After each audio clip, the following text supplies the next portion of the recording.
Müslüman olma ve Müslüman kalma bilincimizi diri tutan şuur demektir. Müslüman olma ve Müslüman kalma bilincimizi diri tutan simgeler, semboller demektir.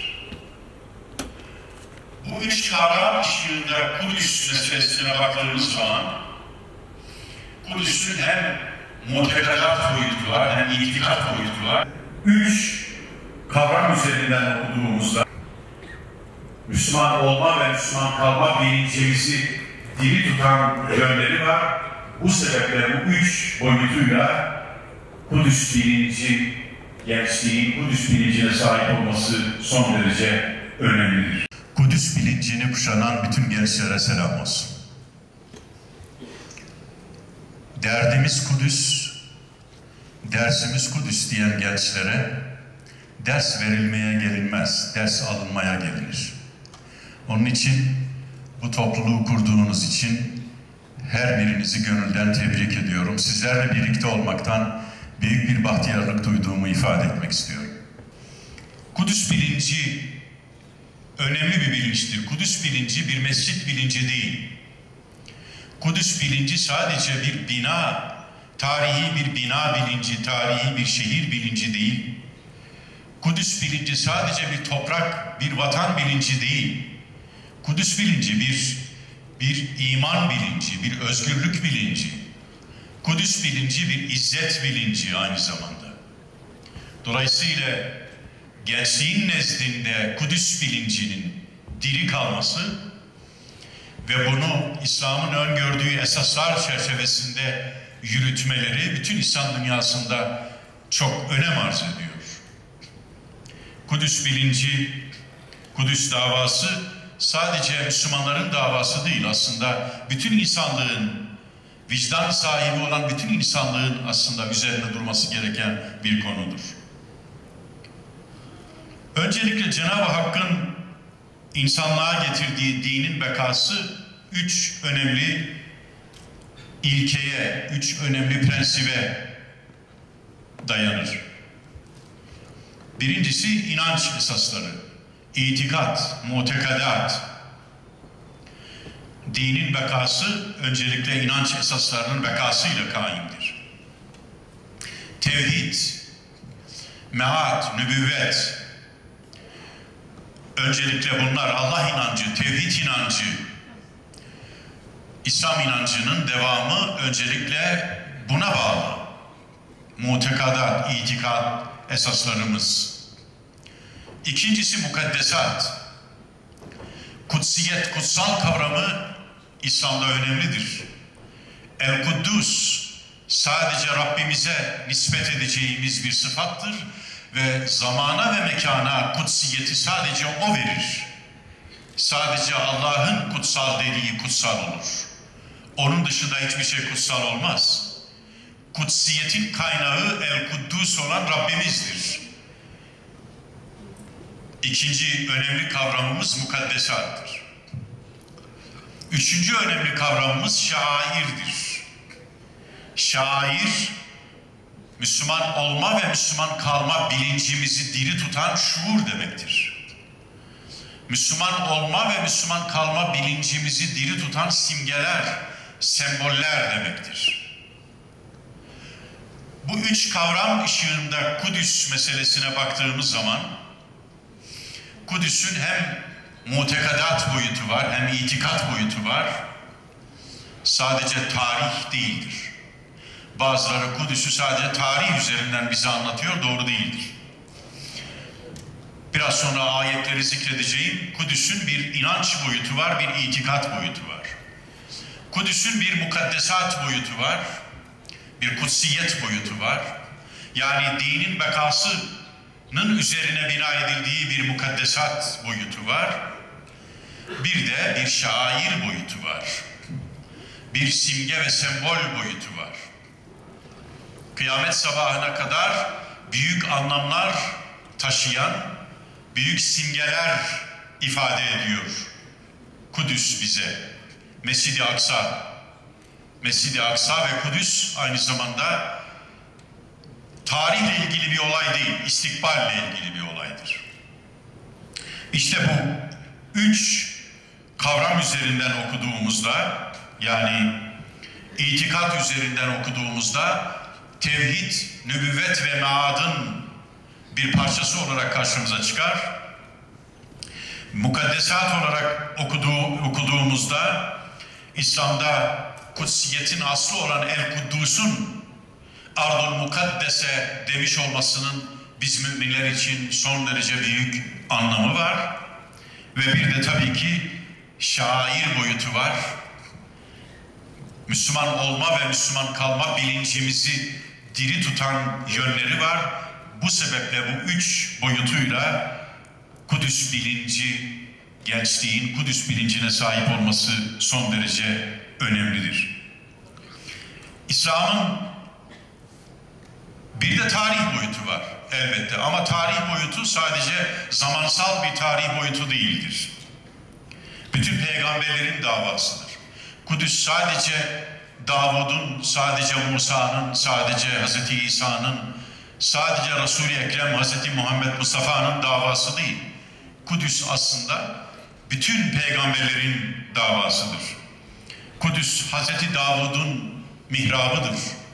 Kudüs Hz. Süleyman'ın minberidir. Hz. Zekeriya'nın, Hz. Yahya'nın kendilerine adadıkları ibadet mekanıdır. Kudüs Hz. Musa'nın mekanıdır.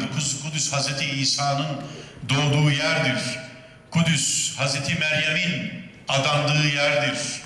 Ve Kudüs Resul-i Ekrem Muhammed Mustafa sallallahu aleyhi ve sellemin ashabıyla birlikte ilk kıble olarak ilan ettiği ve daha sonra da ebedi kıblegahımızla ebediyen ayrılmayacak şekilde birleştirdiği ve Müslümanlara emanet ettiği bir mukaddestir. Bu üç açıdan baktığımızda Kudüs biz Müslümanlar için sadece arkadaşımızın ifade ettiği gibi bir nesne değil, hatta sadece bir özne değil, o kavramların yerine başka kavramlar koymak lazım. Kudüs aynı zamanda Müslüman bilincimizi diri tutan bir ibadetgahımız, bir kıblegahımız, bir peygamberlerin emaneti, bize emanet ettiği bir yadigardır aynı zamanda. Kur'an-ı Kerim'e baktığımız zaman Kur'an, Kudüs'ün bu üç boyutunu, mutekadat, mukaddesat ve şair boyutunu üç kavramla bize ifade eder. Biri mübarek, biri mukaddes, biri haram. Mübarek kavramını Kur'an-ı Kerim'de hemen hemen Kudüs'ün geçtiği her yerde barakna havlehu, barakna fiha lil alemin. Bütün bunları Cenab-ı Hak Kudüs için kullanır ve Kudüs'ün mübarek olduğu ifade edilir. Bu mübarek kavramı bizim sadece mübarek olsun ifadesindeki mübarek değil, Cenab-ı Hakk'ın bereket atfettiği, maneviyat yüklediği, metafizik bir boyutunun olduğu ilan ettiği, yani inancımızla ilişkili olduğunu ifade etmek için kullandığı bir ifadedir. Barakna fiha, barakna lil alemin, barakna havlehu. Ve mübarek kılınan yer sadece Kudüs Mescidi'nin bulunduğu yer değil, aynı zamanda çevresidir. Barakna havlehu. Ve orada bir harem boyutu vardır. Cenab-ı Hakk'ın Mescid-i Haram'a Mescid-i Haram denilmesi, hürmetini, Rabbimizin hürmetini ifade etmesidir. Hürmete şayan bir yer. Kıyamet sabahına kadar saygı göstermemiz gereken bir kutsiyet olarak ifade ediyor. Hadimul Harameyn diye bir ünvan var biliyorsunuz. Hadimul Harameyn-i Şerife. Bu ünvanı aslında ilk önce Selahaddin Eyyubi kullanmıştır. Nureddin Zengi kullanmıştır. Hadimul Harameyn. Sonra Yavuz Sultan Selim kullanmıştır. Sonra Yavuz Sultan Selim'den sonra Osmanlı Sultanı'na kadar bütün sultanlar ünvan olarak kullanmıştır. Hadimul Harameyn ünvanını. İki haremin hizmetkarı. Fakat Osmanlı'nın kullandığı Hadimul Harameyn Mekke ve Medine'den ibaret değildi.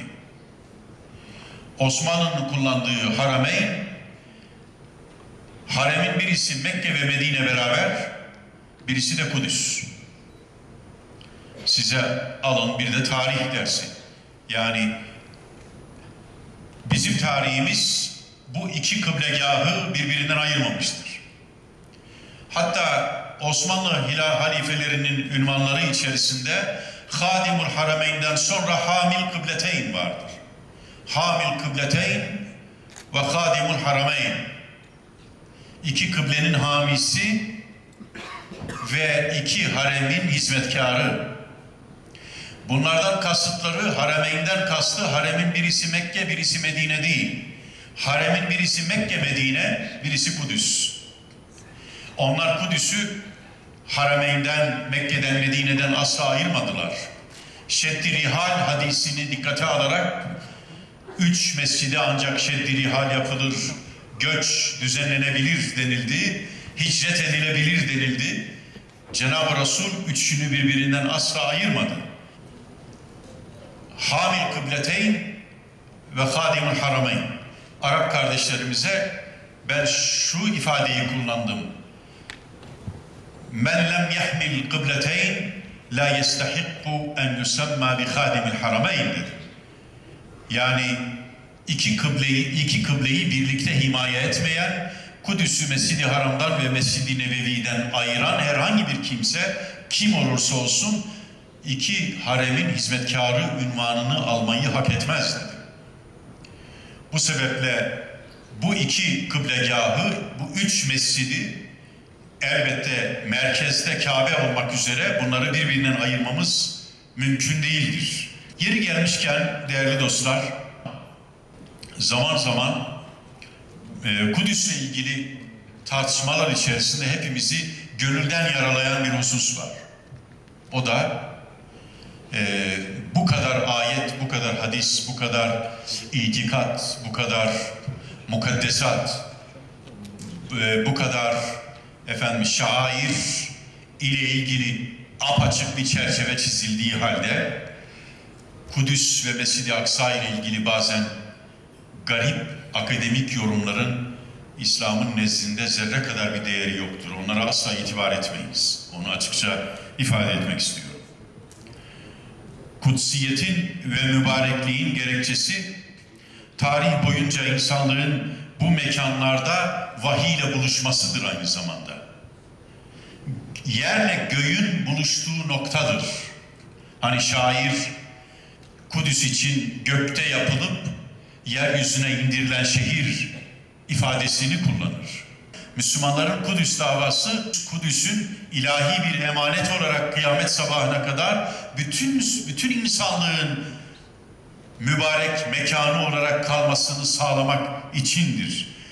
Kudüs davası buranın bütün müminler için, bütün insanlık için bir mübevve-i sıdk, bir sadakat sığınağı, bir barış yurdu olmasını sağlamak içindir. Sevgili gençler, 2 cümleyi tekrarlayarak sözlerimi bitiriyorum. Birincisi, ruhunuzda ve kalbinizde taşıdığınız yüce dinimiz İslam'ın bütün insanlığın istikbali için bir umut olduğunu unutmayın. Ve dersimiz Kudüs'ten önce dersimiz İslam'a iyi çalışalım. Derdimiz Kudüs devam etsin.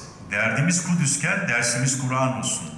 Dersimiz İsra olsun. Dersimiz Miraç olsun. Sonra dersimiz Kudüs olsun. Dersimiz Kudüs'le beraber o Kudüs bilincini yeniden inşa edelim. Arkadaşlarımızla, dostlarımızla, kardeşlerimizle. Ve bunu sadece bir protesto, bir dünyaya sadece bir imaj, bir reklam, bir propaganda unsuru olarak asla düşünmeyelim.